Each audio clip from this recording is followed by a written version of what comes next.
Nesse vídeo nós vamos falar sobre a situação de dois atacantes, um que o Inter busca valores milionários na FIFA e outro que não vive um grande momento, Yuri Alberto e Ener Valencia. Jornalistas equatorianos se manifestaram sobre o momento do jogador também na seleção equatoriana e deram um parecer sobre o que vem acontecendo com o atacante do Internacional. Em relação a Yuri Alberto, o Inter está tramitando na FIFA, junto de um mediador, valores que podem chegar e que são milionários aos cofres do clube. Eu te trago detalhes e explico essas duas situações depois da vinheta.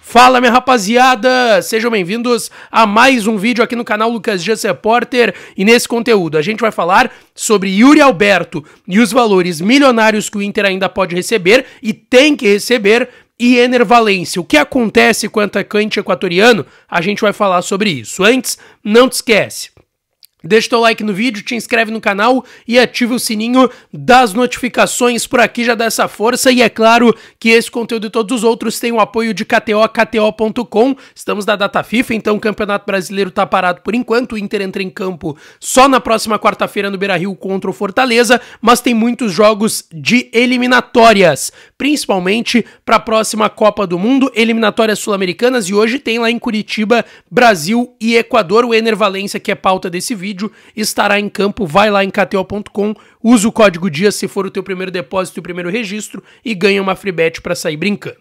Gente, vamos lá. Eu quero começar falando aqui sobre a situação do Ener Valencia, tá? Porque alguns jornalistas equatorianos se manifestaram nas últimas horas. E eu quero começar citando que o Ener Valencia não está num grande momento no Internacional, mas também não está num grande momento na seleção equatoriana.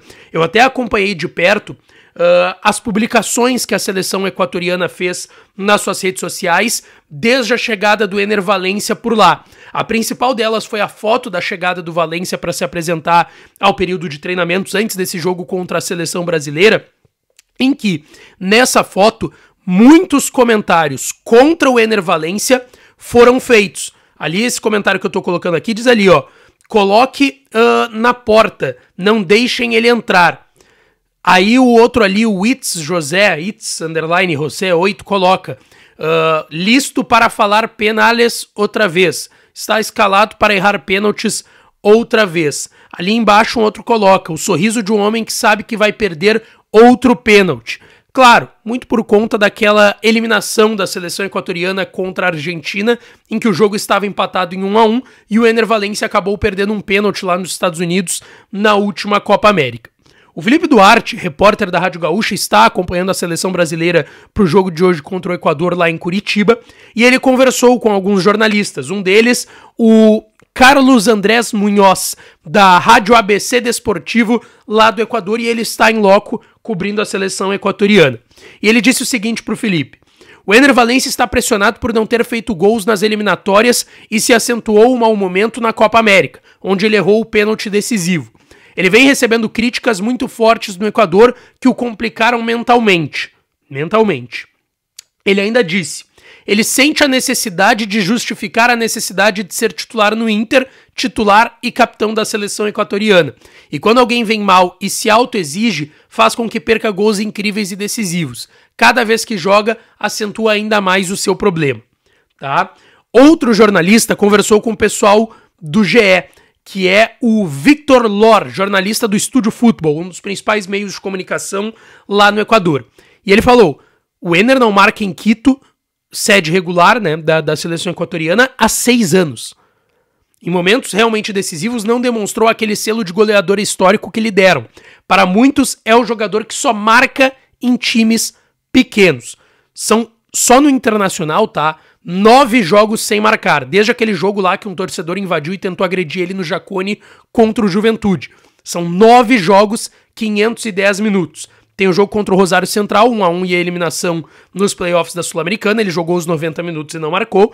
Depois contra o Bahia, que ele joga 76 minutos e não marca, empate 1-1 lá em Salvador. Depois 2 empates no Beira-Rio contra Palmeiras 1-1 e Atlético Paranaense 2-2. Ele joga 90 minutos, o jogo todo contra o Palmeiras, e 72 minutos, grande parte do jogo contra o Atlético. A vitória contra o Juventude, ele joga um tempo, ele joga 45 minutos e sai no intervalo. O Inter ganha por 2-1, mas ele passa em branco. Depois a derrota para o Lanterna Atlético Goianiense, ele joga 61 minutos, boa parte do jogo. Joga só 13 minutos contra o Cruzeiro, entra no segundo tempo e...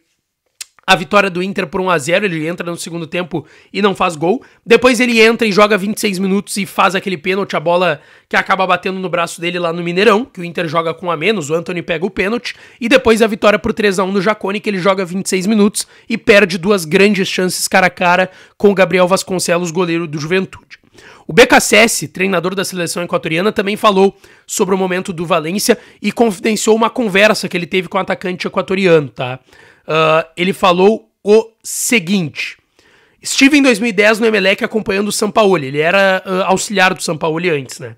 Eu vi o seu processo, ele estreou nessa época, sei como ele construiu o seu caminho e conversei com ele. O que ele expressou tem a ver com o que se gera nesses momentos de frustração, essa sensação de culpa. Aqui a responsabilidade é coletiva e existe um condutor que assume a maior parte. E falando dele mesmo, BKSS. Ou seja, o Enner está com esse sentimento de culpa, não só pelo momento na seleção equatoriana, mas no Inter também. E ele deixou isso claro para o treinador BKSS lá no Equador. Gente, agora eu quero falar de outro atacante, Yuri Alberto. O Inter está tramitando na FIFA para receber valores da ida do Yuri Alberto do Zenit para o Corinthians. É importante lembrar, caso o Robert Renan tivesse sido vendido nessa janela, o que ele não foi, ele foi emprestado, por isso que o Inter pegou 250 mil euros, 1,5 milhão de reais, e pode ganhar mais 1 milhão de euros, 6, 7 milhões de reais, caso ele seja vendido para o Al-Shabaab pelo Zenit em até um ano. Se ele fosse vendido direto para o Al-Shabaab, o Inter ganharia a taxa de vitrine de 4 milhões de euros e perdoaria a dívida de 2,5 milhões que o Inter tem, que o Zenit tem com o Internacional. O grande ponto que a gente tem que lembrar aqui, que eu já falei várias vezes no canal, é que essa dívida de 2,5 milhões não é um valor certo, acertado. É um negócio que está sendo valorado e discutido na FIFA. Por quê? O Inter vende para o Zenit o Yuri Alberto por 25 milhões de euros, tá? Mais de 100 milhões de reais. E o Inter mantém 10% de uma futura venda. Ele vai para o Zenit, começa bem, fazendo gols, e vem a guerra entre Rússia e Ucrânia. E aí ele é emprestado pro Corinthians e depois o Corinthians adquire ele em definitivo. Só que o Corinthians não paga valores para adquirir ele em definitivo do Zenit. O Corinthians faz uma troca, que eles mandam o Ivan, que hoje é goleiro do Inter, o Robert Renan, que agora foi zagueiro do Inter, o Duqueiroz, que agora tá no Grêmio, o Pedro, que era um garoto da base do Corinthians, e o Mantuan, atacante. Todos esses jogadores foram para o Zenit em troca do Yuri Alberto pro Corinthians, ou seja, não envolveu valores. Como que o Inter receberia o valor com essa negociação sendo valorada? Fariam um cálculo de qual jogador foi o Yuri Alberto, quanto que esse negócio valeria se tivesse envolvido dinheiro. E o Inter tem o entendimento de que ele vale pelo menos 25 milhões de euros. Ou seja, o Inter pegaria 10%, 2,5 milhões de euros. Que isso dá, deixa eu pegar aqui até 2 milhões de euros. Pela cotação atual daria 2 milhões, daria 15 milhões e 500 mil reais, quase 16 milhões de reais que o Inter teria direito pelos 10% do Yuri Alberto. O Inter tá com um mediador ajudando nessa negociação e tá bem confiante de que até o final do ano, até dezembro pelo menos, vai conseguir entrar num acordo com o Zenit e receber esse valor milionário, tá certo? Deixa teu like no vídeo, te inscreve no canal, ativa o sininho das notificações que eu volto para falar mais do Colorado. Um beijo, um abraço e até a próxima.